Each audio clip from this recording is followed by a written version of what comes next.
안녕하십니까? 네, 반갑습니다. 찬양대 찬송 감사합니다. 광주교회 찬양대 수준 정도는 되는 것 같습니다. 잠깐 같이 기도하시겠습니다.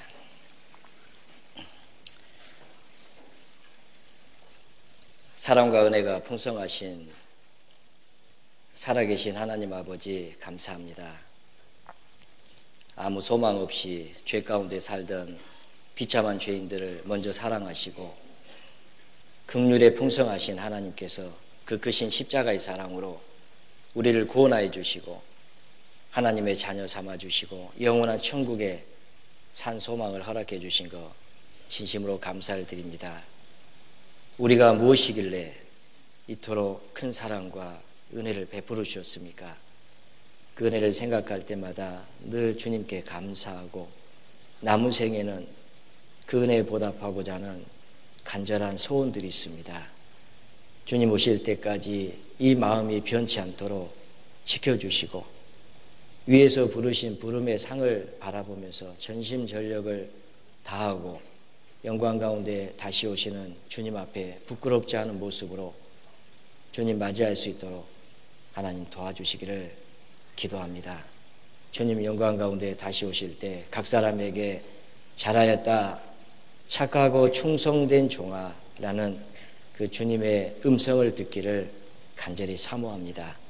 마지막 때를 살아가는 저희들 더욱 깨어 있을 수 있도록 도와주시고 하나님께서 우리에게 맡겨주신 하나님의 은혜의 복음 전한 일을 위해서 최선을 다할 수 있도록 하나님 함께하여 주시옵소서. 마지막 때에 추수할 것은 너무나도 많고 추수할 일꾼이 부족하다는 것을 저희들 잘 알고 있습니다. 더 많은 귀한 일꾼들을 세워주셔서 하나님의 귀한 복음이 더욱 활발하게 전해질 수 있도록 하나님 함께해 주시기를 간절히 기도합니다.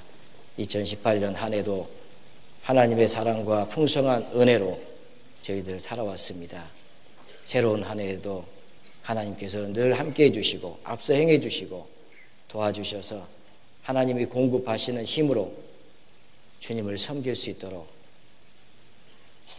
주님의 복음을 위해서 힘있게 살아갈 수 있도록 하나님 도와주시기를 기도합니다.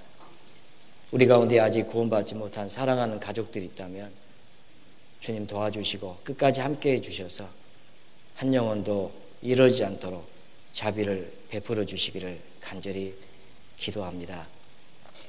또 오늘부터 동계수련회가 시작됩니다. 전국의 구원받은 형제 자매님들이 함께 모여서 하나님의 은혜에 감사하고 또 한 해를 돌아보고 부족한 것들 주님 앞에 돌이키고 또 새로운 마음으로 2019년 한 해를 시작할 수 있는 그런 귀한 시간을 허락해 주신 것 감사합니다.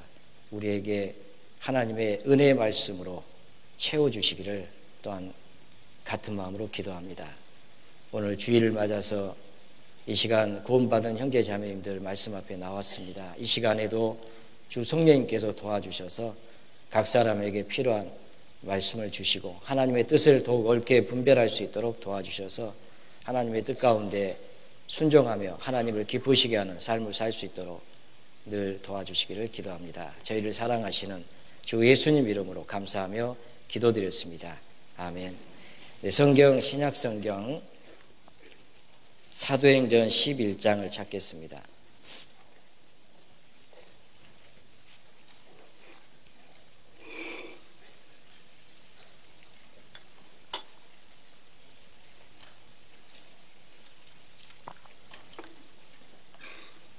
사도행전 11장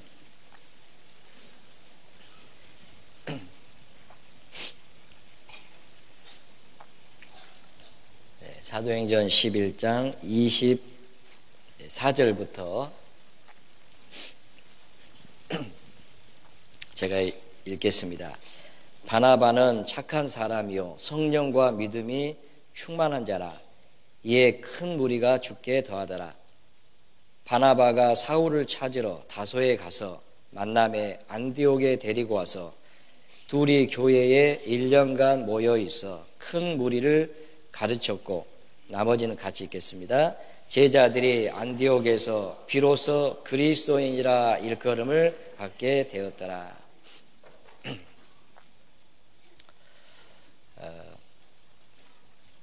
올 겨울이 이제 많이 추운 것 같습니다. 그래서 감기 걸리신 분들이 많은데요. 저도 원래 감기를 잘 안 걸리는 그 사람인데 감기를 좀 걸렸습니다. 그 이유가 광주교회 전도인실은 사람이 많잖아요. 사람이 많아가지고 누구 한 명 이렇게 걸려오면은 한 바퀴 돌아야지 끝나는.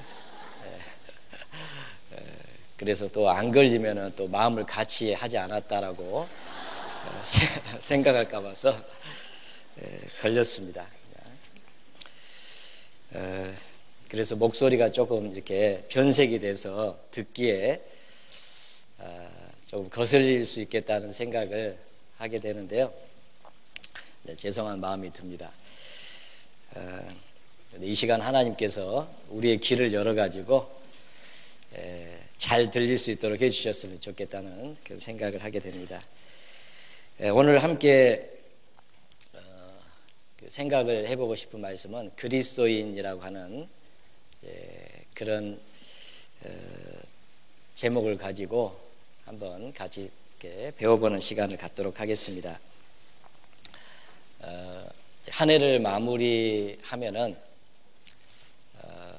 이제 그 내년 한 해 또 일할 그 일꾼들을 세우는 그런 일들이 있습니다. 임원을 세우는 그런 일이 있는데요. 임원을 그 세우는 일을 하다 보니까요, 가장 많이 듣게 된 그 단어가 있었습니다. 그게 섬김이라고 하는 그런 단어를 가장 많이 듣게 되었고, 또 가장 많이 말을 했던 것 같습니다. 광주교회도 26개 교구에 111개 구역이 있습니다. 교제부서가요. 그리고 봉사부서가 여러 개가 있는데 2019년에 바뀌지 않은 교제부서, 봉사부서가 한 군데도 없습니다. 전원 전부 이렇게 바꿨는데요. 그러다 보니까 어떤 분은 광주교회가 세워진 이래로, 역사 이래로 이런 일은 없었다. 그래서 어떤 분은 천지개벽이다 라고 하는 그런 단어도 사용을 하는 분들이 있었습니다. 임원을 이렇게 오래 하게 되는 경우가 있는데요. 그런 경우에 그분들이 충성되기 때문에 주로 이렇게 오래 하셨다라고 생각합니다. 그분들의 역할이 아주 중요한 그런 역할들이었고, 그분들이 있었기 때문에 지금까지 우리의 교회가 이렇게 성장할 수 있었다라고 생각을 합니다.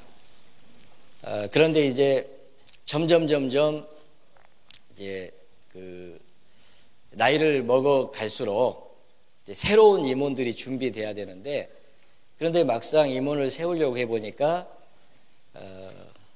마땅한 그런 임원들을 세울 수 있는 사람이 적다는 것도 우리가 알게 되었습니다.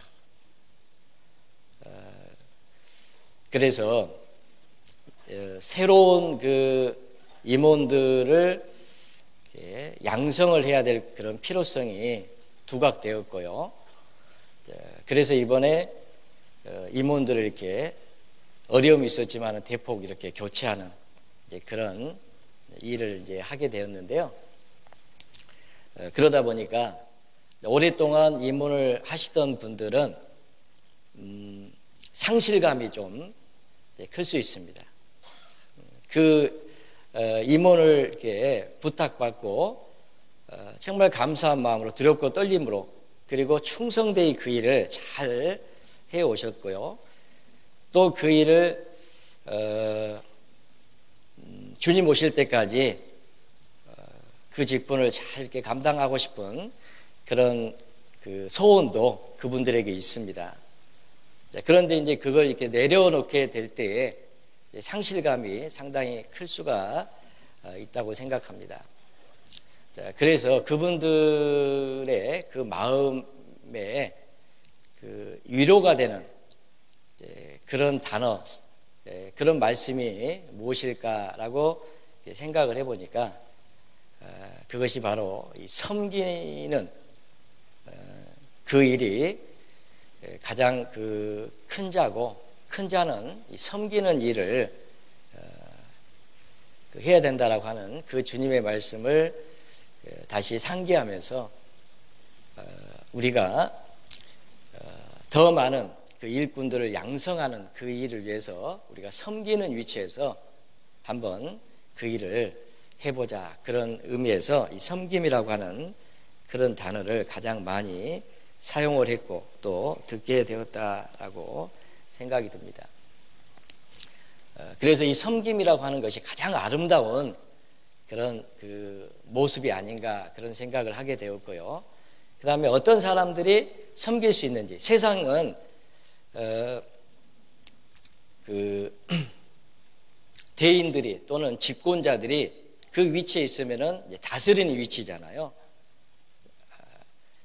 그리고 그 사람들이 큰 자고요. 다스리는 위치에 있는 사람들이 큰 자입니다. 그런데 너희는 그렇지 않다. 예수님께서 그렇게 말씀하시면서 지극히 작은 자가 하나님 앞에서는 큰 자다라고 하는 것을 말씀해 주셨습니다.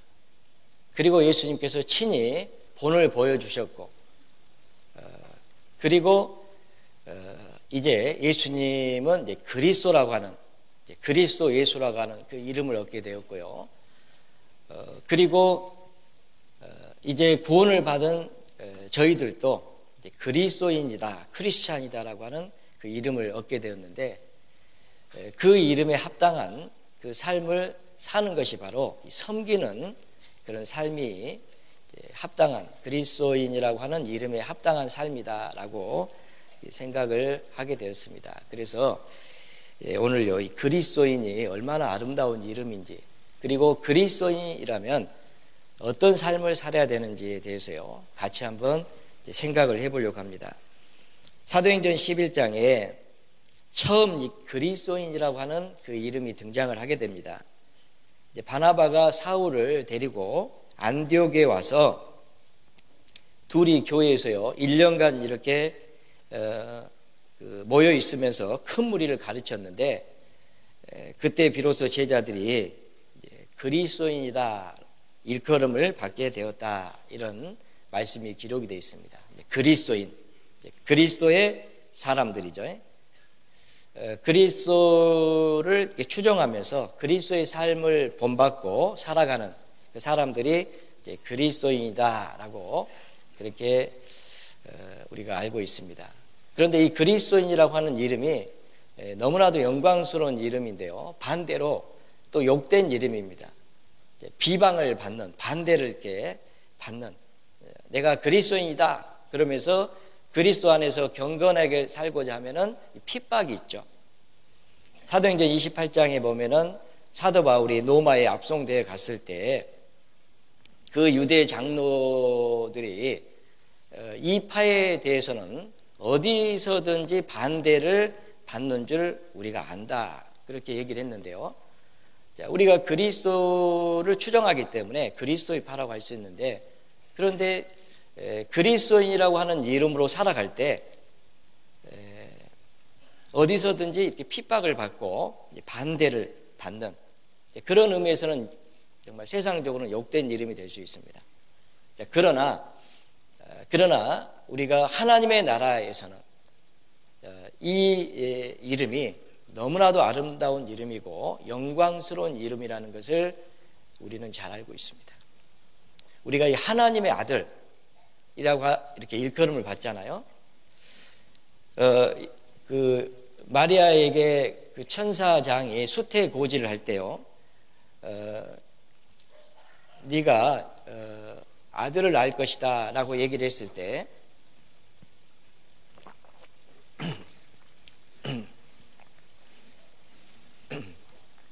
마리아가 깜짝 놀랐잖아요.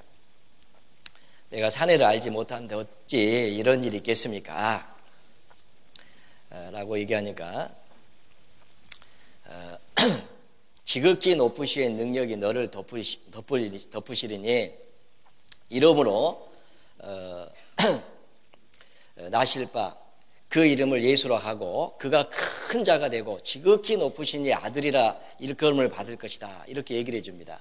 그가 큰 자가 되고 지극히 높으신 이의 아들, 그게 이제 하나님의 아들이라고 하는 그 이름을 얻게 된다라고 그렇게 이제 알려주는 그런 일이 있었습니다. 그래서 하나님의 아들, 하나님의 아들이라고 하는 것은요, 너무나도 아름다운 그런 이름입니다. 그래서 히브리서 1장 4절에 보면 저가 천사보다 얼마만큼 뛰어남은 저희보다 더욱 아름다운 이름을 기업으로 얻으심이니.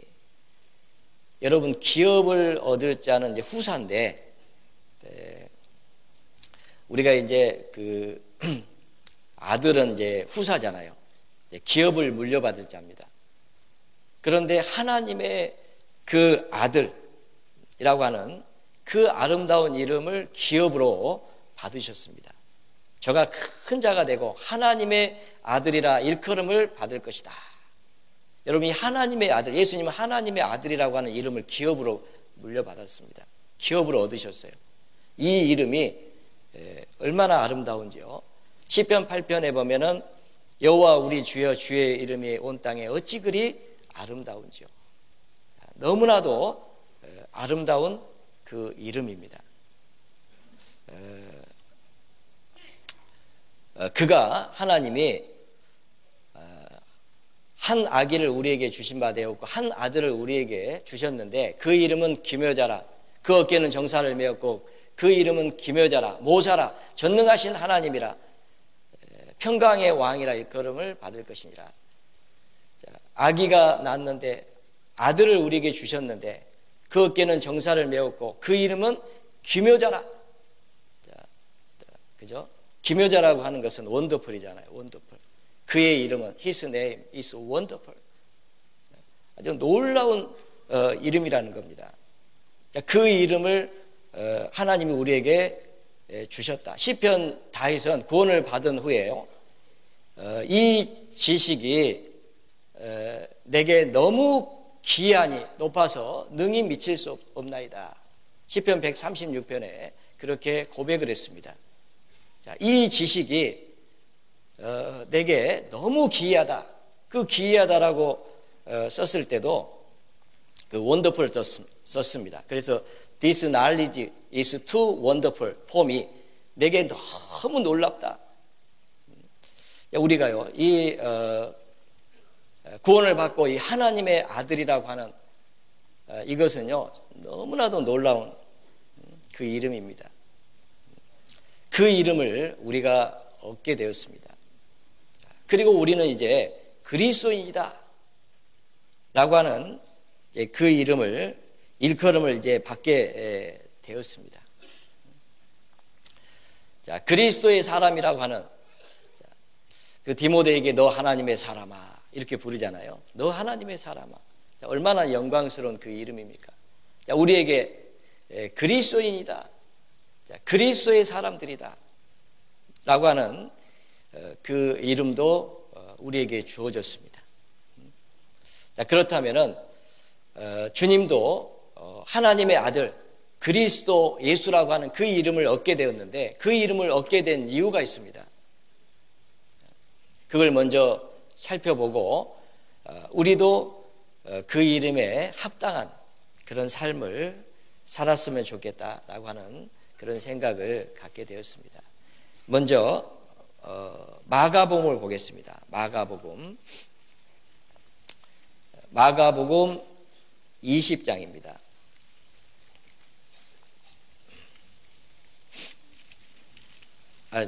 그 마가복음 20장이 아니고요.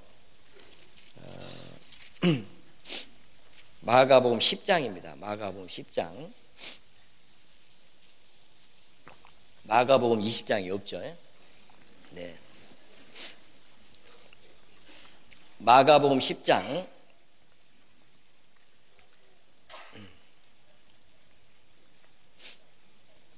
45절을 같이 한번 읽어보겠습니다. 인자에 온 것은 섬김을 받으려 함이 아니라 도리어 섬기려 하고 자기 목숨을 많은 사람의 대속물로 주려 함이니라. 이 말씀은 세베대의 아들 야고보와 요한이요, 어머니를 대동하고 예수님께 나와서 선생님이여, 하나님의 나라의 때에 주님이 영광 중에 들어가실 때 주님의 나라에서 우리를 주님의 좌편과 우편에 좀 앉게 해 주십시오. 이렇게 이제 인사청탁을 합니다. 그러니까 그 옆에 이제 앉고 싶은 거죠. 그러니까 큰 사람이 되고 싶었던 겁니다. 그때 예수님께서 너희 구하는 것을 너희가 알지 못한다, 그렇게 말씀하시면서 너희가 나의 마시는 잔을 마시며 나의 받는 세례를 받을 수 있느냐라고 묻습니다. 자, 그러니까 제자들이 할 수 있나이다 이렇게 이제 얘기를 하죠. 그때 예수님께서 39절에 보시면 저희가 말하되 할 수 있나이다. 예수께서 이르시되 너희가 나의 마시는 잔을 마시며 나의 받는 세례를 받으려니와 내 좌우편에 앉는 것은 나의 줄 것이 아니라 누구를 위하여 예비되었든지 그들이 얻을 것이니라. 이렇게 말씀을 해 주십니다. 그때 제자들이 듣고, 이제 다른 제자들이 듣고 야고보와 요한에 대하여 이제 분이 여기거늘 화가 난 거죠. 그때 예수님께서 하신 말씀입니다. 42절, 예수께서 불러다가 이르시되 이방인의 소위 집권자들이 저희를 임의로 주관하고 그 대인들이 저희에게 권세를 부리는 줄을 너희가 알거니와 너희 중에는 그렇지 아니하니 너희 중에 누구든지 크고자 하는 자는 너희를 섬기는 자가 되고 너희 중에 누구든지 으뜸이 되고자 하는 자는 모든 사람의 종이 되어야 하리라. 너희는 그렇지 않다. 너희 중에는 그렇지 않다. 완전히 반대라 그 말이죠. 세상 사람들은 집권자들이 임의로 주관하고 다스리지만은 너희는 그렇지 않다. 너희 중에 누구든지 크고자 하는 자는 너희를 섬기는 자가 되고 너희 중에 누구든지 으뜸이 되고자 하는 자는 모든 사람의 종이 되어야 하리라. 자, 크고자 하는 자는 섬기는 자가 되어야 된다. 그렇게 이제 말씀을 하신 겁니다. 그리고 인자가 온 것은 섬김을 받으러 온 것이 아니고 도리어 섬기려 하고 많은 사람의 대속물로 주려 합니다. 이렇게 말씀을 하신 거죠. 그래서 예수님께서 섬기는 일 하셨잖아요. 너희는 나를 누구라 하느냐? 라고 물었습니다. 제자들에게. 그죠? 사람들은 나를 누구라고 하더냐? 사람들은 세례 요한이라고도 하고 선지자 중에 에레미야라고도 하고 선지자 중에 하나라고 합니다. 너희는 나를 누구라고 하느냐? 시몬 베드로가 말하기를 주는 그리스도시요 살아계신 하나님의 아들이시니다. 시몬아, 네가 복되도다. 이것을 알게 하신 이는 혈육이 아니고 하늘에 계신 내 아버지시다. 그렇게 이제 말씀을 해 주셨잖아요. 그러면서 이 반석 위에 내 교회를 세우리니 음부의 권세가 이기지 못하리라. 너희는 나를 누구라 하느냐? 주는 그리스도시요 살아계신 하나님의 아들입니다. 내가 주와 선생이 되어서 너희의 발을 씻겼으니 너희도 서로 씻기는 것이 마땅하니라.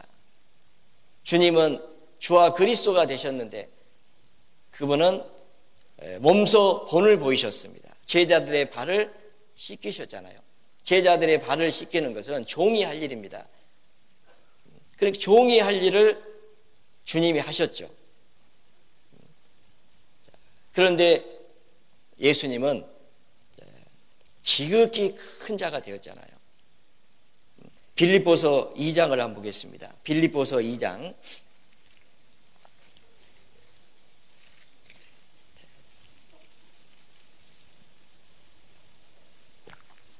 빌립보서 2장 9절부터 11절까지를 같이 한번 읽어보겠습니다. 이러므로 하나님이 그를 지극히 높여 모든 이름 위에 뛰어난 이름을 주사 하늘에 있는 자들과 땅에 있는 자들과 땅 아래에 있는 자들로 모든 무릎을 예수의 이름에 꿇게 하시고 모든 입으로 예수 그리스도를 주라 시인하여 하나님 아버지께 영광을 돌리게 하셨느니라.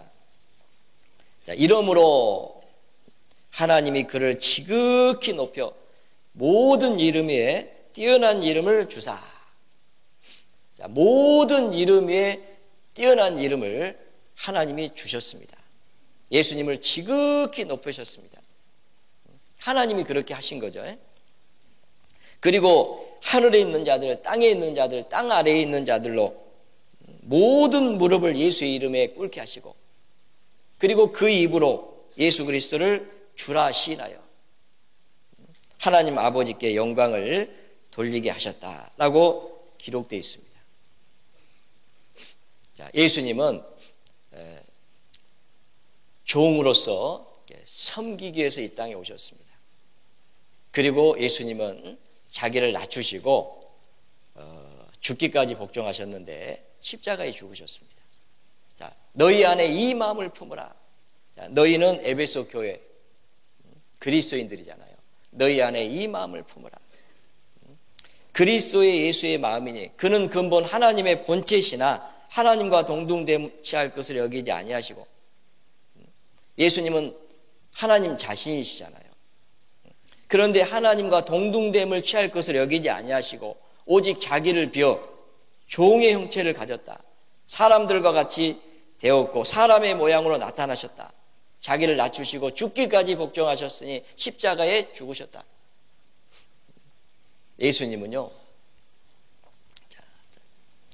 더 이상 낮아질 수 없는 그 종의 그 신분까지 그 위치까지 내려오셔서 제자들을 섬겼잖아요. 그리고 우리를 대신해서 십자가에 죽으셨습니다. 그렇게 함으로 말미암아서 그리스도 예수라고 하는 그 아름다운 이름을 얻게 되었습니다. 그리고 모든 사람으로부터 그 입으로 주라고 시인하게끔 그렇게 하나님께서 하셨다는 것을 우리는 잘 알고 있습니다. 그러므로 누가 그리스도이냐, 누가 큰 자냐? 예수님처럼 자기를 낮추는 사람이 큰 자고 예수님처럼 종의 위치에서 섬기는 사람이 큰 자다라고 할 수 있습니다. 그래서 이 그리스도인이라고 하는 그 이름은 세상 사람들은 얻을 수 없는 그리고 그런 삶을 살 수 없는 그 이름입니다.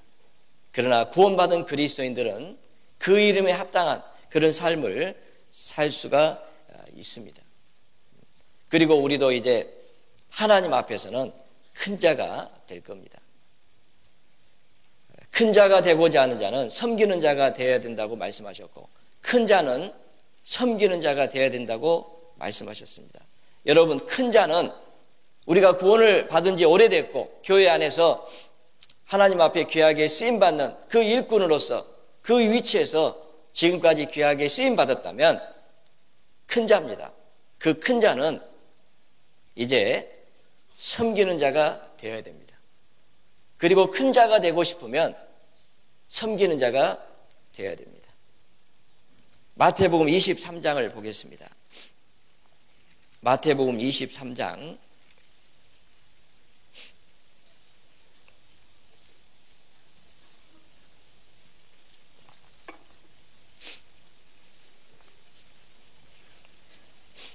8절, 마태복음 23장 8절입니다. 그러나 너희는 납비라 칭함을 받지 말라. 너희 선생은 하나이요 너희는 다 형제니라. 땅에 있는 자를 아비라 하지 말라. 너희 아버지는 하나이시니 곧 하늘에 계신 자신이라. 또한 지도자라 칭함을 받지 말라. 너희 지도자는 하나이시니 곧 그리스도시니라. 11절 12절은 같이 읽겠습니다. 너희 중에 큰 자는 너희를 섬기는 자가 되어야 하리라. 누구든지 자기를 높이는 자는 낮아지고 누구든지 자기를 낮추는 자는 높아지리라. 너희 중에 큰 자는 너희를 섬기는 자가 되어야 하리라. 이 말씀을 해 주셨습니다. 너희 중에 큰 자는 섬기는 자가 되어야 하리라. 그래서 진짜 큰 자는 섬기는 위치에서 섬기는 일을 하는 사람, 그 사람이 하나님 앞에서 진짜 큰 자입니다. 그러니까요, 큰 자가 섬기는 자니까요, 얼마나 아름답습니까? 이건 세상 사람이 할 수 없는 겁니다. 그래서 가장 아름다운 모습은 큰 자라고 생각했는데 그 사람이 섬기는 위치에 서 있는 거예요. 그리고 섬기는 일을 하는 겁니다. 그 모습이 가장 아름답습니다. 그리고 하나님의 나라에서는 그 사람이 주님의 좌편에 우편에 앉게 될 겁니다. 이런 찬송 있잖아요. 당신의 그 섬김이 전국에서 해같이 빛나리. 당신의 그 겸손이 전국에서 해같이 빛나리.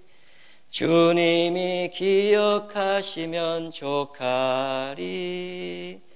불타는 사명으로 가득한 모습, 천사도 흠모하는 아름다운 그 모습, 전국에서 해같이 빛나리.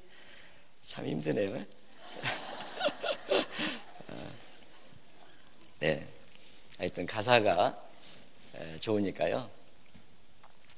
당신의 그 섬김이, 그죠? 천국에서 해같이 빛나리. 자, 주님이 기억하시면 족하다. 그죠? 그 예수님의 그 사랑으로 우리가 섬기는 그 모습이 하나님 보시기에도 아름답고 사람 보기에도 가장 아름다운 모습이다. 그리고 그 사람은 주님의 나라에서 가장 큰 자다 라고 주님께서 말씀을 해 주셨습니다. 그리고 주님이 먼저 본을 보여주신 거죠. 자기를 낮추시고 죽기까지, 그죠? 복종하셨으니 그 십자가의 죽으심이라, 그렇게 말씀을 해 주셨습니다.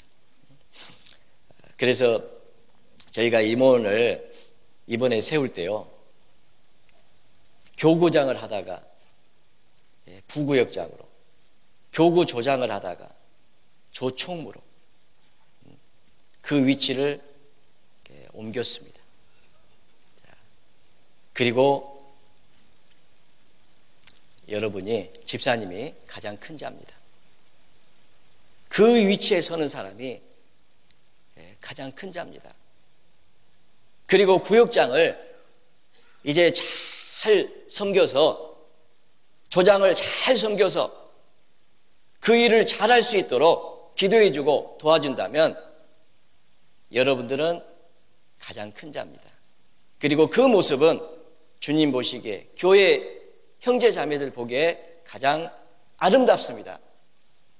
여러분들은 그리스도인입니다. 그 그리스도인이라고 하는 그 이름으로 일컬음을 받을 수 있는 기회가 주어졌습니다. 어떻게 하실랍니까? 우리는 비로소 그리스도인이다 라고 하는 이름을 얻게 될 겁니다.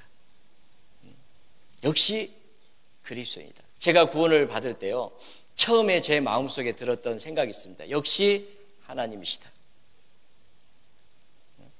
하나님은 사랑이라고 말씀하셨는데, 사랑은 여기 있으니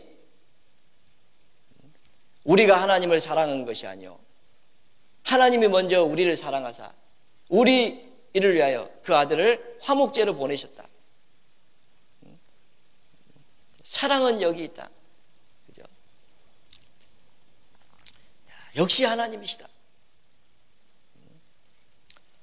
사랑은 희생이잖아요. 수고잖아요. 아들을 십자가에 내어주신 사랑보다 더 큰 사랑은 없습니다. 그 사랑을 하나님이 우리에게 베풀어 주셨을 때 우리는 감동했습니다. 그리고 하나님께 돌아왔습니다. 그리고 그 사랑에 매여서 하나님을 섬기고 있습니다. 그 사랑이 아니었다면 우리는 주님을 섬길 수 없습니다. 우리도 그 사랑으로, 당신의 그 사랑이 천국에서 해같이 빛날 것이다. 그 사랑으로 우리도 섬기는 위치에 서서 섬기는 일을 할 때 하나님 앞에서 큰 자가 될 거라고 생각합니다.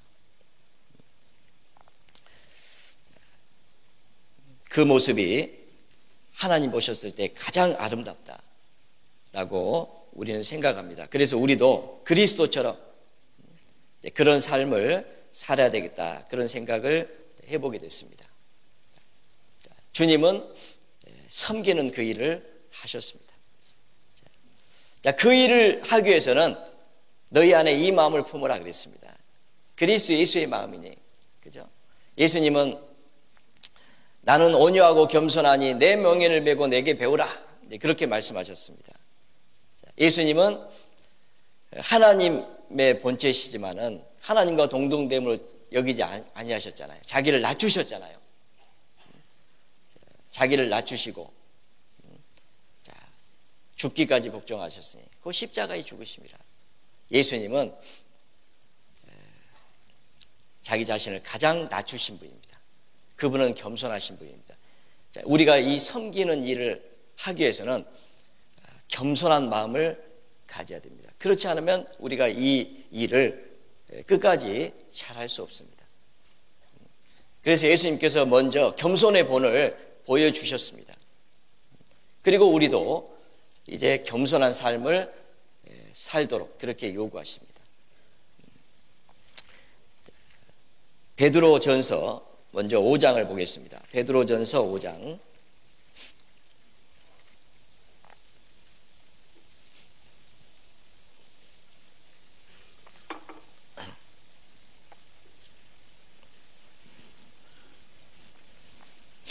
5절부터 보겠습니다. 1절부터 보겠습니다. 너희 중에 장로들에게 고난하노니 나는 함께 장로된 자요 그리스도의 고난의 증인이요 나타날 영광에 참여할 자로다. 너희 중에 있는 하나님의 양무리를 치되 부득이함으로 하지 말고 오직 하나님의 뜻을 조차 자원함으로 하고 더러운 일을 위하여 하지 말고 오직 즐거운 뜻으로 하며 맡겨온 자들에게 주장하는 자세를 하지 말고 오직 양무리의 본이 되라. 그리하면 목자장이 나타나실 때 시들지 아니하는 영광의 면류관을 얻으리라. 5절 6절은 같이 읽겠습니다. 젊은 자들아 이와 같이 장로들에게 순복하고 다 서로 겸손으로 허리를 동이라. 하나님이 교만한 자를 대적하시되 겸손한 자에게는 은혜를 주시느니라. 그러므로 겸손하라. 때가 되면 너희를 높이시리라. 장로들에게, 큰 자들이죠. 장로들에게 고난다. 하나님의 양무리를 치되 부득이함으로 하지 말고 오직 하나님의 뜻을 쫓아 자원함으로 하고 더러운 일을 위하여 하지 말고 오직 즐거운 뜻으로 하며, 자원함으로 즐거운 뜻으로 하라. 맡겨온 자들에게 주장하는 자세를 하지 말고 오직 양무리의 본이 되라. 본이 되라고 그렇게 말씀하고 있습니다. 자, 가장 아름다운 모습이 뭡니까? 본이 되는 겁니다. 가르치는 것은 말로도 가르치지만은 본을 보임으로써 가르치는 것이 가장 유익이 있고 모든 사람들에게 은혜를 끼치는 그런 모습이라고 할 수 있습니다. 양무리의 본이 되라 이렇게 말씀을 하고 계십니다. 어떻게 본을 보일까요? 주님이 먼저 본을 보이셨습니다. 사도들이 먼저 본을 보이셨습니다. 내가 하나님을 본받는 자 된 것 같이 너희는 나를 본받는 자 되라. 고린도 교회 서신을 보내면서 고린도전서 11장에 사도 바울이 그렇게 말씀했습니다. 내가 하나님을 본받는 자 된까지 너희는 나를 본받는 자 되라. 사도 바울이 안디옥에 가서 1년 동안 모여 있어서요, 큰 무리를 가르쳤습니다. 말씀으로만 가르쳤을까요? 그렇지 않습니다. 그들에게 본을 보였을 겁니다. 그리고 그들은 사도의 가르침을 받고 사도들의 그 본을 보인 모습을 배워서 그들도 그리스도인으로서 그 그리스도인이라고 하는 이름을 얻을 수 있는 그런 삶을 살았을 겁니다. 서로 겸손으로 허리를 동여 맸을 겁니다. 서로 섬기는 그 위치에서 섬기는 일을 했을 겁니다. 그 모습을 보고 그리스도인이다 라고 하는 그 이름을 부여했을 겁니다. 그리스도인이다.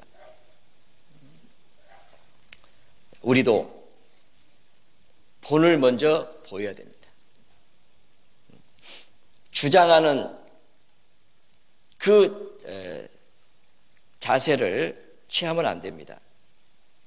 주장하지 말고, 그죠? 주장하는 자세를 하지 말고 오직 약물의 본이 되라, 그렇게 말씀했습니다. 다스리는 위치에서 다스리는 그 일을 하라고 우리에게 그 직분을 주신 것이 결코 아니잖아요. 섬기는 약물의 본이 되도록. 그래서요, 구원받은 지 오래된 분들의 역할이 너무 중요합니다. 그 교회 안에서 그 집사 직분을 받으신 분들, 그분들의 그 모습이요, 많은 사람들의 귀감이 될 수 있습니다. 어떤 경우에는요, 왜 저런 분을 집사를 세웠을까? 오히려 교회에 욕이 되는 경우가 있어요. 형제 자매들에게 유익이 되지 않은 경우가 있습니다. 그런데 어떤 분은 정말 존경을 받는 거예요. 역시 집사님이다. 왜 그럴까요? 말과 행실이 다르지 않습니다. 말한 대로 실천을 합니다. 본을 보입니다. 많은 사람에게 덕을 끼치는 그런 삶을 삽니다. 믿음 위에 지식을, 지식 위에 절제를, 절제 위에 믿음의 덕을, 덕 위에 지식을, 믿음 다음에 덕이 먼저 나오잖아요. 그래서 본이 되는 그런 삶을 살아야 됩니다. 그러려면은 자기 자신을 낮춰야 됩니다. 그래서 5절에 젊은 자들아 이와 같이 장로들에게 순복하고 다 서로 겸손으로 허리를 동이라. 하나님이 교만한 자를 대적하시되 겸손한 자에게는 은혜를 주시느니라. 하나님은 겸손한 자에게 은혜를 주십니다. 잘 아시잖아요. 교만은 패망의 선봉이고 겸손은 종기의 앞잡이입니다. 가장 먼저 망하는 사람이 누구냐면 버림을 당한 사람은 교만한 사람입니다. 그리고 존귀하게 되는 사람들은 겸손한 사람들이잖아요. 하나님의 능하신 손 안에서 겸손하라. 하나님은 다 아십니다. 우리가 섬기는 위치에서 섬기는 일을 하는지 다 아시잖아요. 겸손한 마음으로 하는지 다 아십니다. 그래서 하나님은 그 사람을 높이시는 거예요. 어떤 사람이 하나님의 일꾼이 될 수 있습니까? 겸손으로 허리를 동이는 그런 사람들입니다. 다 서로 겸손으로 허리를 동이라. 허리를 동이라겠습니다. 허리를 동이는 이유는 일을 할 때 허리를 동이잖아요. 그리고 허리가 아프면요, 일할 수가 없어요. 그런데 겸손으로 허리를 동이라고 그렇게 말씀하고 있습니다.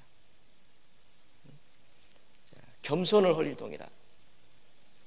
베드로 전서 1장을 보겠습니다. 그 앞에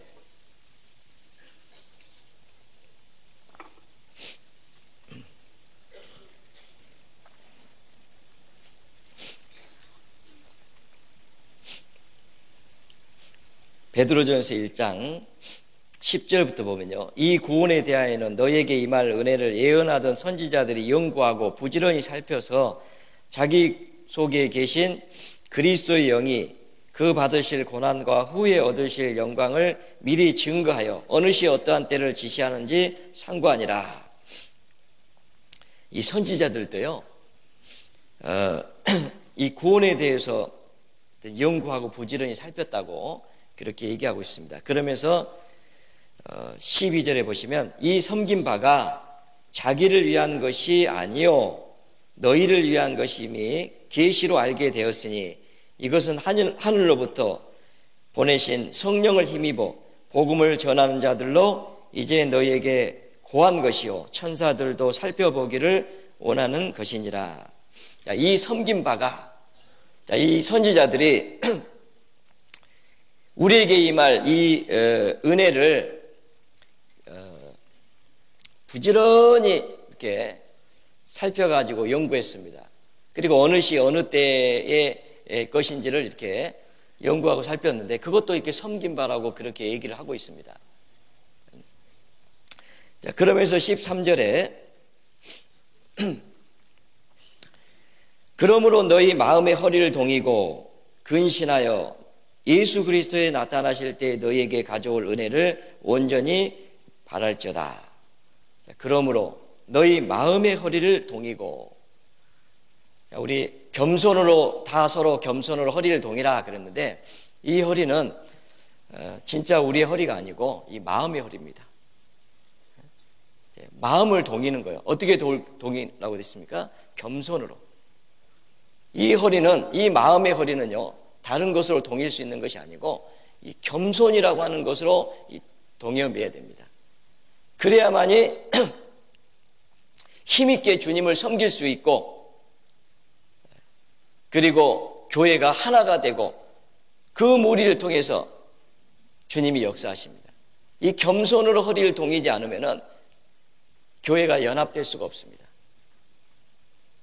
그리고 교회가 하나가 될 수가 없습니다. 하나가 되지 못하면은 힘있게 주님을 증거할 수가 없습니다. 여러분, 교회가요, 서로 이렇게 나누게 되면은 그 무리를 통해서는 하나님이 역사하시기 어렵습니다. 그런데 왜 나누게 됩니까? 마음을 서로 높이니까 나눠지게 되는 거잖아요. 그죠? 그래서 너희 안에 이 마음을 품으라, 그렇게 말씀하는 겁니다. 요대와 순두개를 권하느니 주 안에서 같은 마음을 품으라. 그 같은 마음이 뭐예요? 겸손한 마음입니다. 빌립보 교회는 정말 칭찬받는 교회였습니다. 잘 아시잖아요.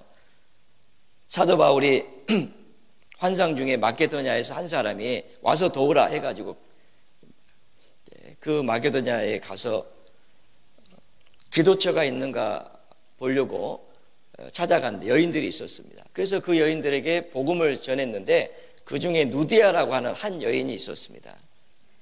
자주장사 누디아. 그 누디아가 바울의 말을 청종할 때 하나님께서 누디아의 마음을 열었습니다. 그리고 그 말씀을 듣고 구원을 받게 했잖아요.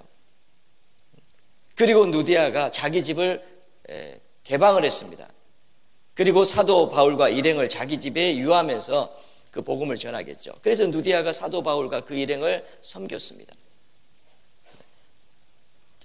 그리고 이제 빌립보 교회가 이렇게 탄생하게 됐잖아요. 이 빌립보 교회는 사도 바울이 복음을 전할 때 여러 번 그 쓸 것을 복음 전하는데 사용할 그 물질을 보냈고, 에바브라디도를 보내가지고 에바브라디도를 보내서 사도 바울을 섬기게 했고, 그리고 물질을 보내가지고 그 복음 전하는 일을 위해서 사용할 수 있도록 그 일을 도왔던 교회가 이 빌립보 교회입니다. 그래서 사도 바울은 빌립보 교회를 생각할 때마다 항상 하나님 앞에 감사했습니다. 왜요? 빌립보 교회는 첫날부터 이제까지 복음 안에서 교제함을 인함이라. 복음으로 구원을 받은 그 빌립보 교회가 복음을 인해서 교제했습니다. 그러면 이 교제를 하려면 마음을 낮춰야 되거든요. 그런데 문제가 생긴 거예요. 이 빌립보 교회. 그래서 마음을 같이 할 것을 얘기하잖아요. 권면하는. 그래서 이 빌립보 교회라, 이 빌립보서는 교제가 무엇인지, 어떻게 하면 교제할 수 있는지 그것을 설명하기 위해서 기록한 성경이 바로 빌립보서입니다. 그래서 너희 안에 이 마음을 품으라, 그 말씀을 하는 겁니다. 자, 빌립보서 2장을 다시 가보겠습니다.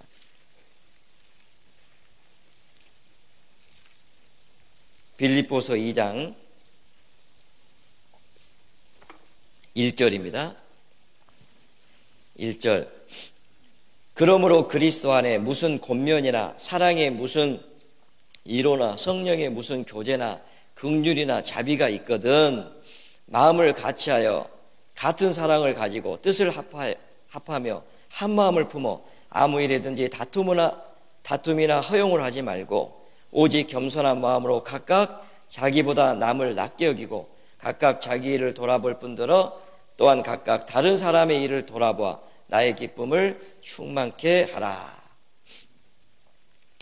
자, 구원받은 그리스도인들은 마음을 같이하여 같은 사랑을 가지고 뜻을 합하며 한 마음을 품어 아무 일이든지 다툼이나 허용을 하지 말고 오직 겸손한 마음으로 각각 자기보다 남을 낫게 여기고, 그래서 나의 기쁨을 충만케 하라. 이렇게 권면하는 그런 말씀입니다. 마음을 같이 해라. 같은 사랑을 가져라. 뜻을 합해라. 한 마음을 품어라. 아무 일이든지 다툼이나 허용을 하지 말아라.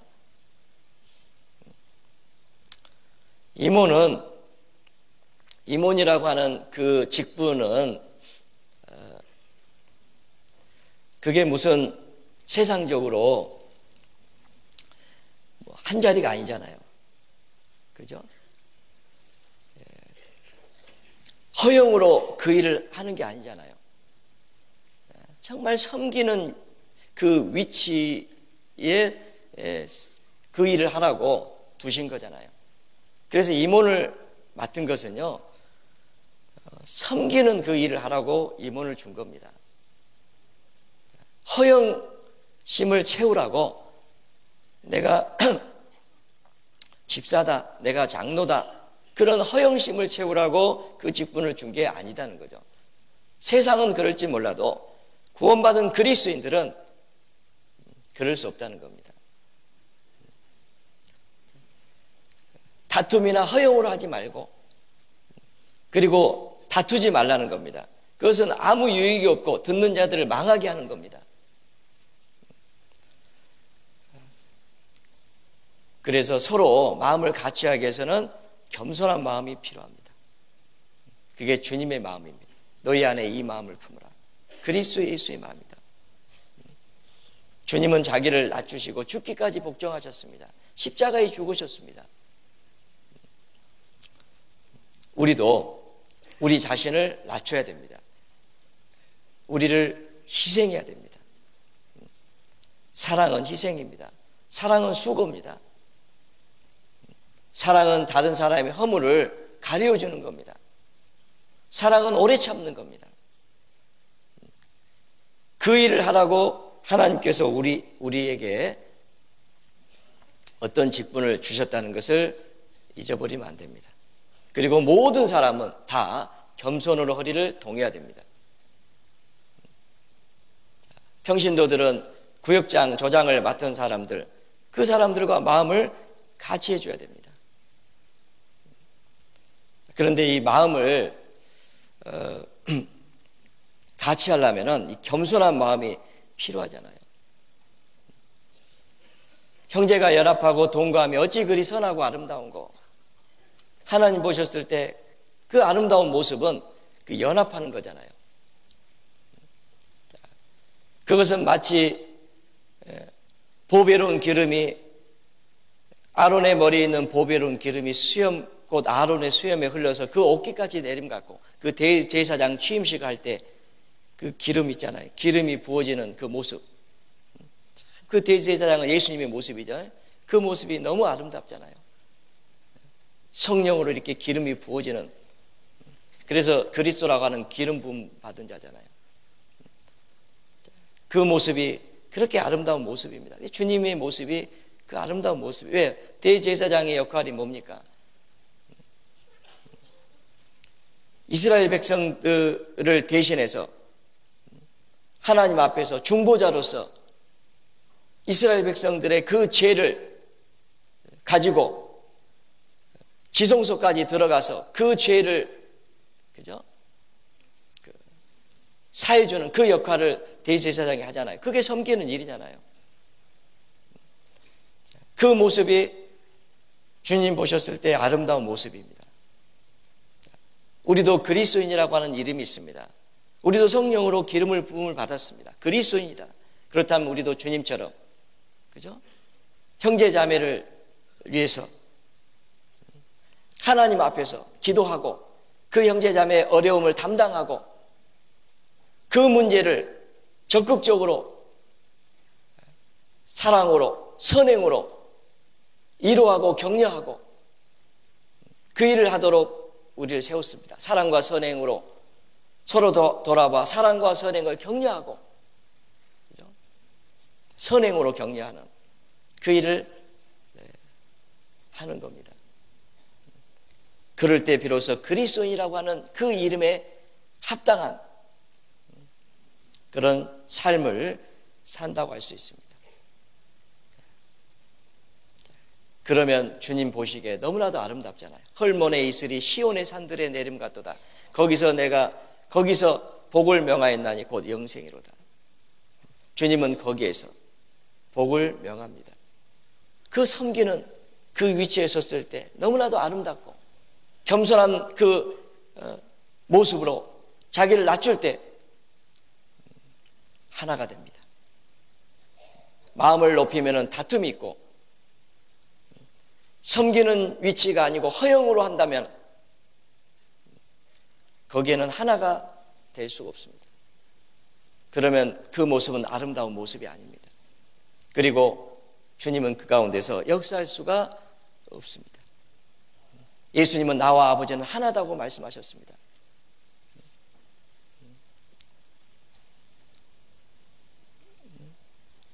아버지가 보내신 그 뜻을 행함으로 아버지가 하나가 되시고 그리고 그렇게 본을 보여주실 것은 저희들도 하나가 되게 하려 합니다. 하나가 되려면 우리도 섬기는 삶을 살아야 됩니다. 서로 겸손으로 허리를 동해야 됩니다. 그러면 우리는 마음을 하나로 모을 수가 있습니다. 연합할 수 있습니다.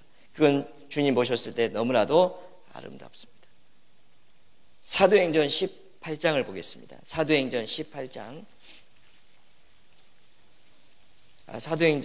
사무엘상 18장입니다. 이 앞에 서면요 막 헛나와요. 생각은 사무엘상인데 말은 사도행전이 나오네요. 사무엘상 18장입니다.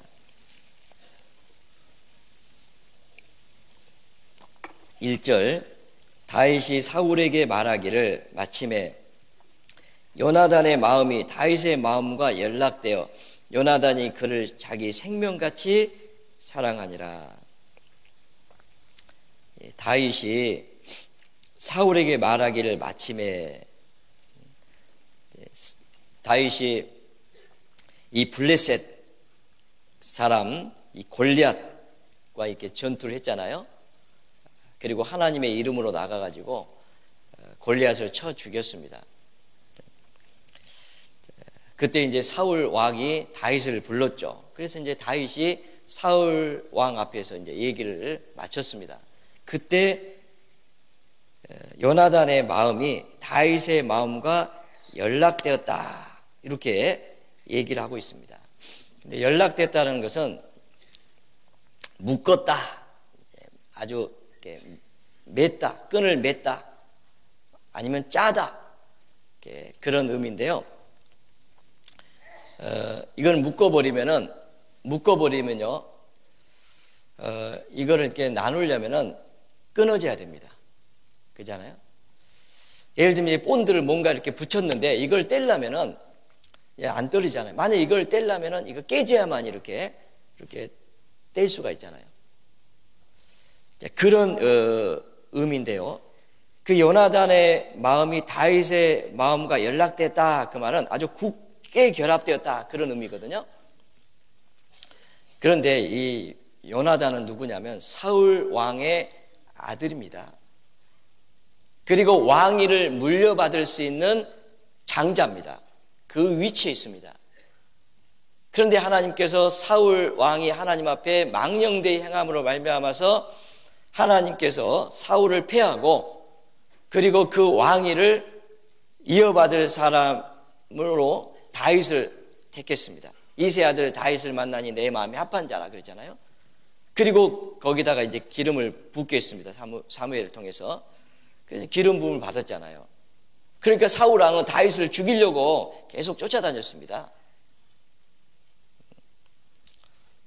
그것을 요나단은 잘 압니다. 그런데 요나단이요, 다윗과 마음을 연락했습니다. 그리고 자기 생명같이 사랑했습니다.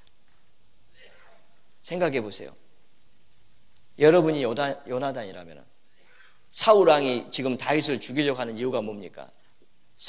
다윗을 살려놓으면 왕위가 다윗에게 간다는 걸 안 거예요. 그러니까 죽여버리면은 왕위가 다윗에게 안 가잖아요. 그러니까 죽이려고 하는 거예요. 자기 아들에게 물려주려고. 요나단의 입장에서 봤을 때도 다윗을 죽일 수만 있다면, 죽이면은 자기가 왕위를 물려받을 수 있어요.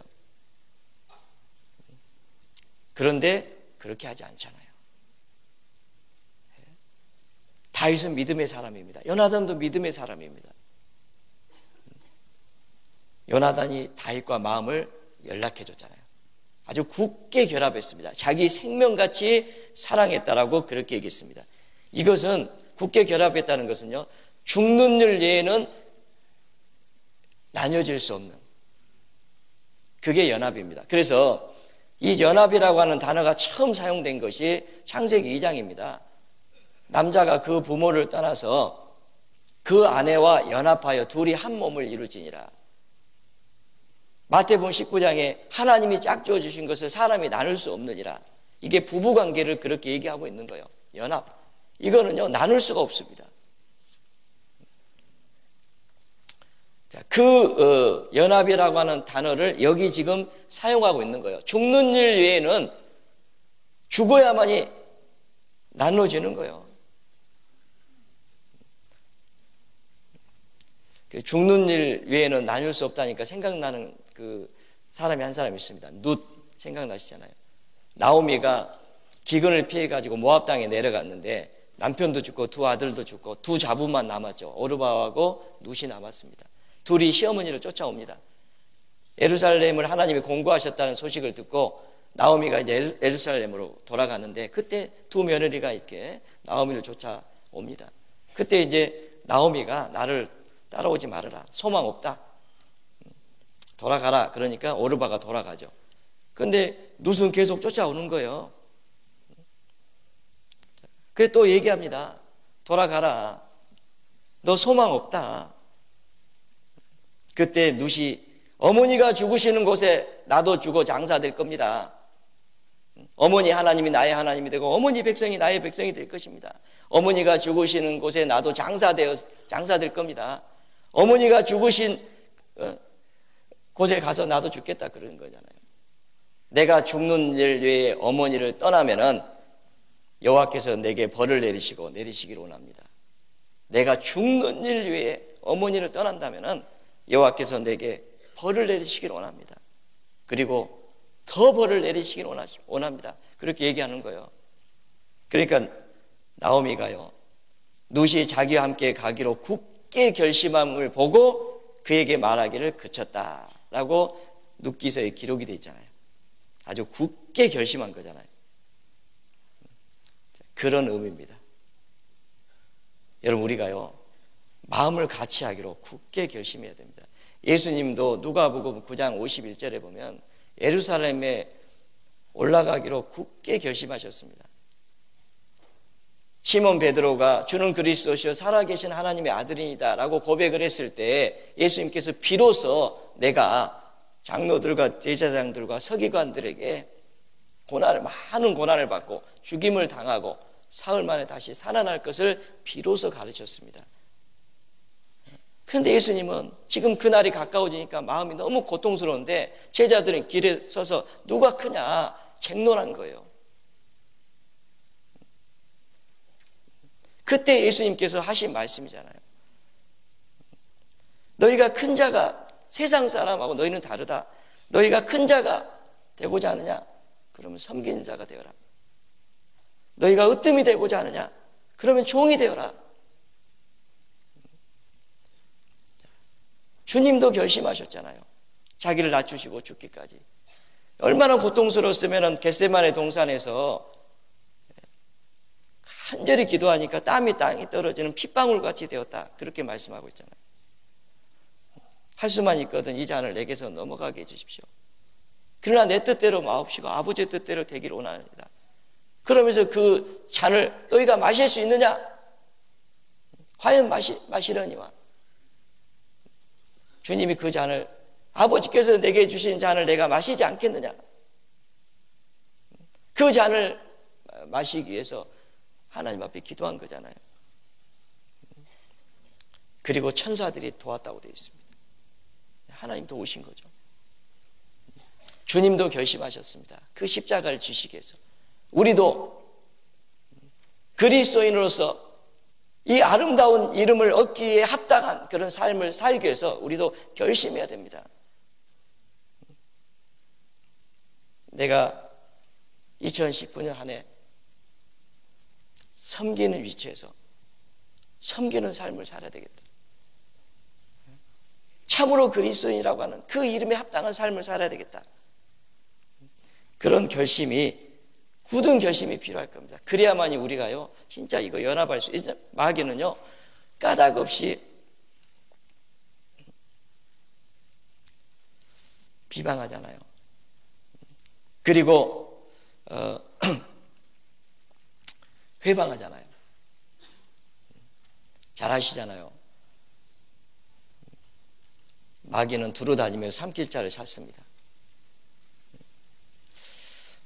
욥기서에 보면은 하나님의 아들들도 하나님 앞에 섰고 이 사단도 하나님 앞에 섰는데 하나님께서 마귀에게 내 어디 다녀왔느냐 그러니까 땅을 두루 돌아 여기저기 다녀왔습니다. 네가 내 종 욥을 유의하여 보았느냐? 욥처럼 순전하고 정직하고 하나님을 경외하여 악에서 떠난 자가 세상에 없느니라. 그때 욥이 뭘 하겠습니까? 사단이요. 욥이 까닭 없이 하나님을 섬겼겠습니까? 하나님께서 그 욥의 산후를 두루심이 아니니까. 그렇죠. 우리는 까닭 없이 섬기는 건 아닙니다. 그렇죠. 주님이 먼저 우리를 사랑하셨기 때문에 우리가 주님을 섬기는 거예요.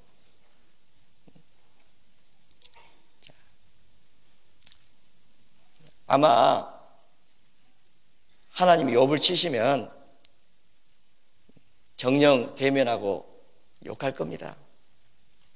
그렇게 얘기했잖아요. 그래? 그럼 한번 욥은 건드리지 말고 나머지는 한번 쳐봐라.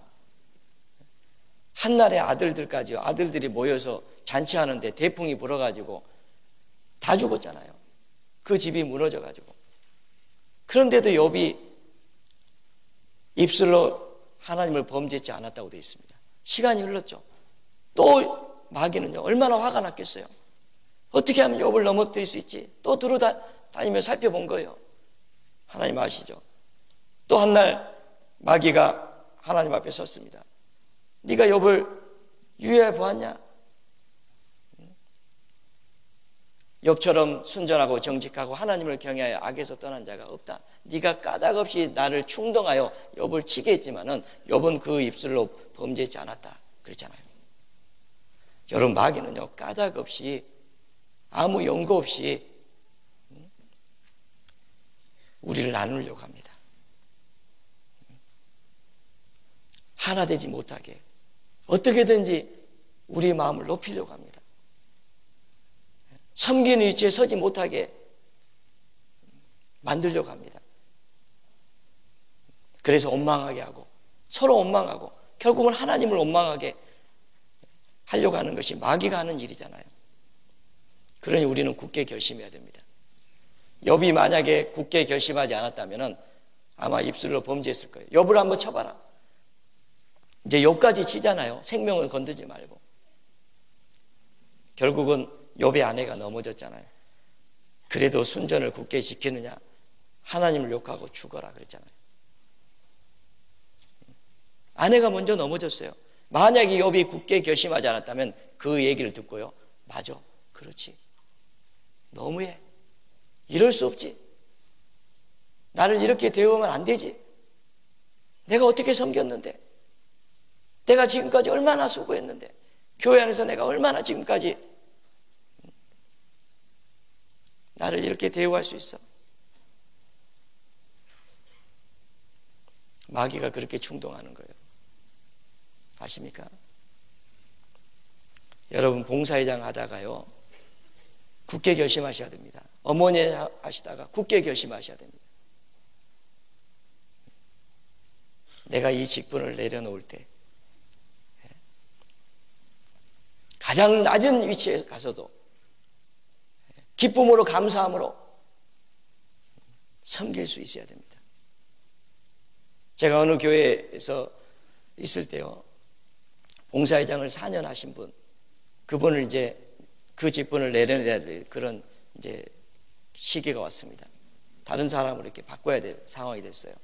그래서 제가 불렀습니다. 집사님,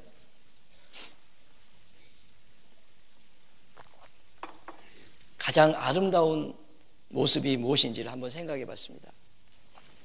그리고 집사님이 가장 존경받는 그 모습이 무엇일까 생각해 봤습니다. 그랬더니 집사님이 주차부에 가서 봉사하면 좋겠습니다.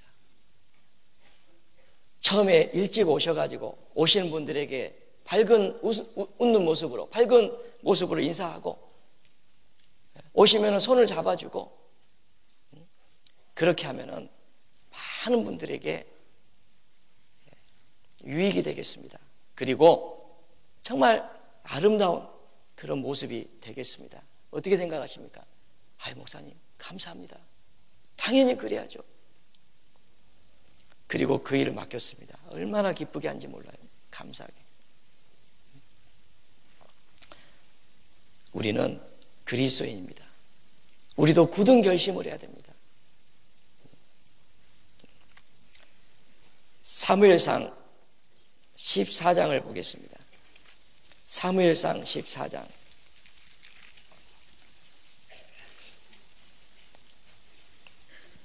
6절입니다.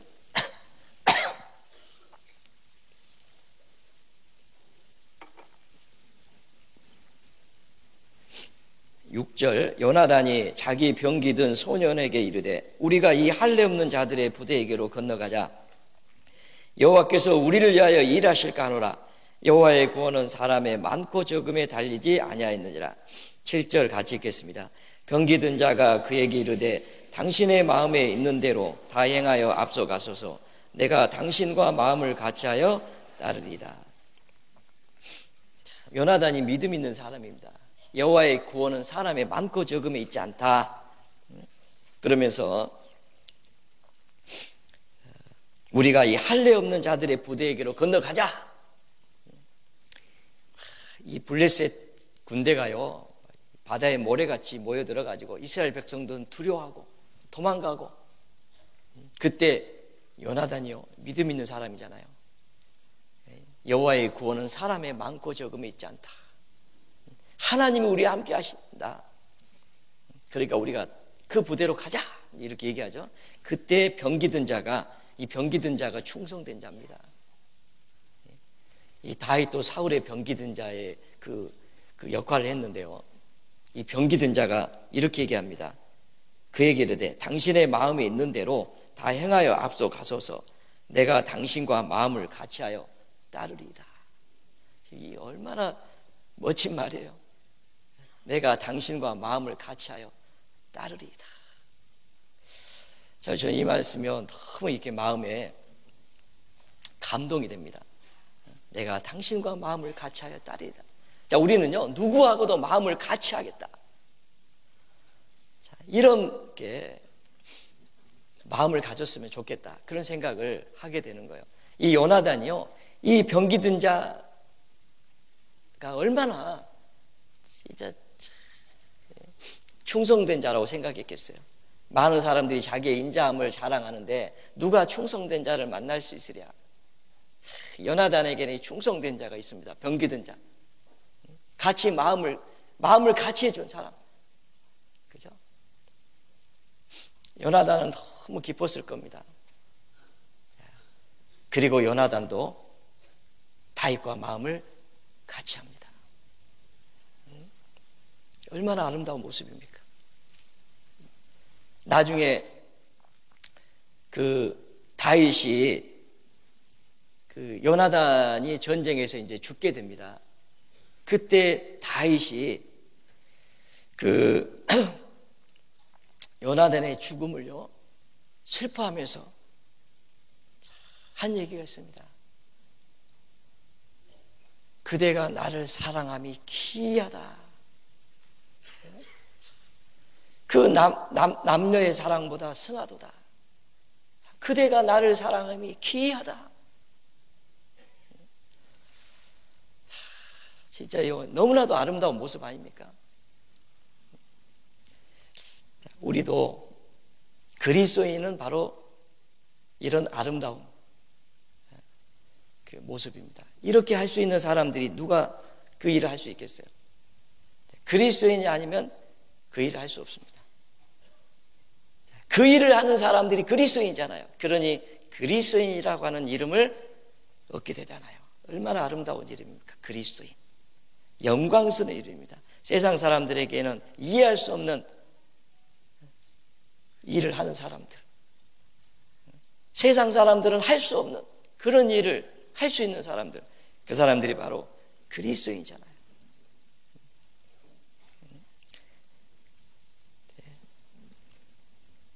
다 행하여 앞서가소서. 내가 당신과 마음을 같이하여 따르리이다. 우리는 주님을 섬기는 사람들입니다. 그죠? 주님을 섬기는 그 일은요 너무나도 귀한 일입니다.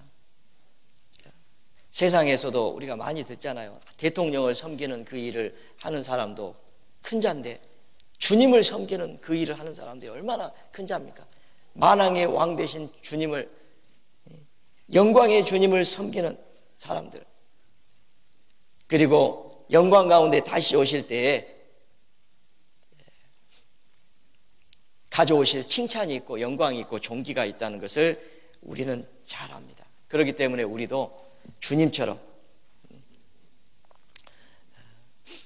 올 한 해, 내년 한 해, 올해도 우리가 열심히 살아왔습니다. 내년 한 해도 그런 모습으로 우리가 살아가면 비로소 진짜 그리스도인이다 라고 하는 이름을 듣게 될 거고, 그리고 이제 그 가운데서 주님께서 영광을 받으실 겁니다. 어찌 그리 아름답고, 그죠? 사랑아 내가 그리 어찌 아름다운지. 아가서에 보면은 그 솔로몬이 술람미 여인을 향해서 내 사랑아, 그죠? 내가 어찌 그리 아름다운지. 주님 보셨을 때 너무나도 아름다운 모습입니다. 여러분 성경에 보면 이 심히 아름답다고 하는 단어가 몇 구절 이렇게 나오는데요. 그 에스더에서도 나옵니다. 에스더 아시잖아요. 유다 백성이 죽게 되었을 때 그 모르드게가 에스더에게 전가를 보내가지고 왕 앞에 나가서 우리 백성들이 지금 어려운 처지에 처했으니 왕에게 말해가지고 백성들을 살려라, 그 백성의 생명을 구원해라. 그 전가를 보낼 때 에스더가 다시 전가를 보냅니다.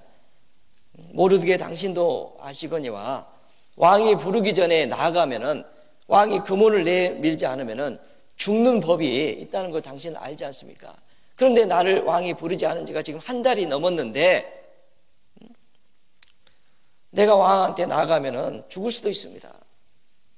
그러니까 모르드게가 다시 전가를 보내가지고 내가 왕위의 일을 얻은 것이 이때를 위함이지 네가 어찌하느냐 그랬잖아요.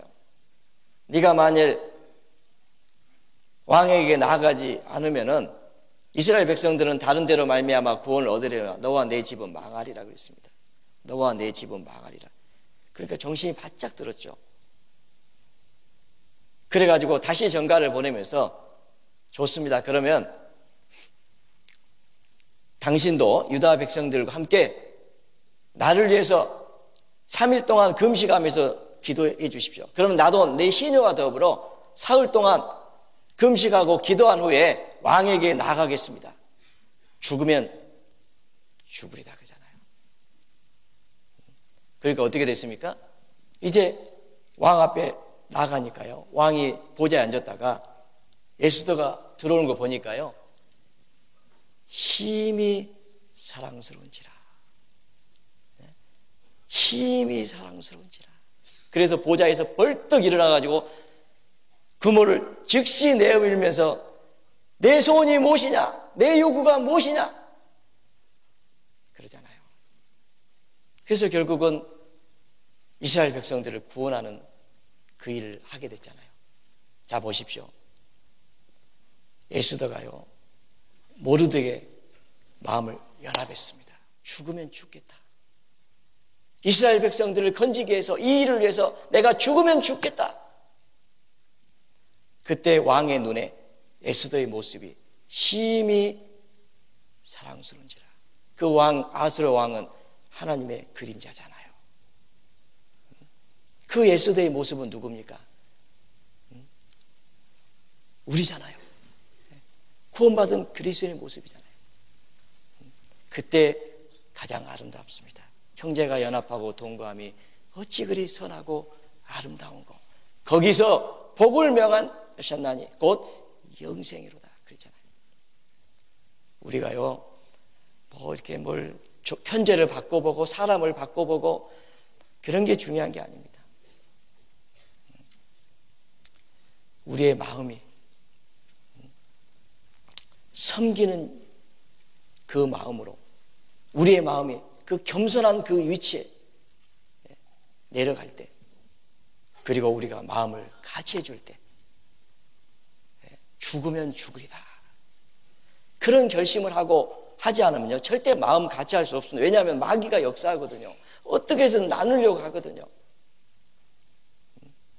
마귀의 계계를 너희가 알지 못하기를 원치 않는다. 마귀의 계계가 있습니다. 마귀로 틈을 타지 못하게 하라겠잖아요. 마귀는 틈을 탑니다. 근신하라 깨어라 너희 대적 마귀가 우는 사자같이 두루다니며 삼킬 자를 찾습니다. 어떻게 해서든지요 넘어뜨리려고 합니다. 그런데 혼자만 넘어지면 얼마나 좋아요. 그 정도만 돼도 감사한데 옆에 있는 사람까지 같이 데리고 넘어지잖아요.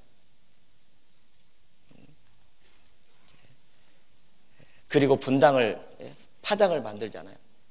나는 아볼로파, 나는 사울파, 나는 그리스도파.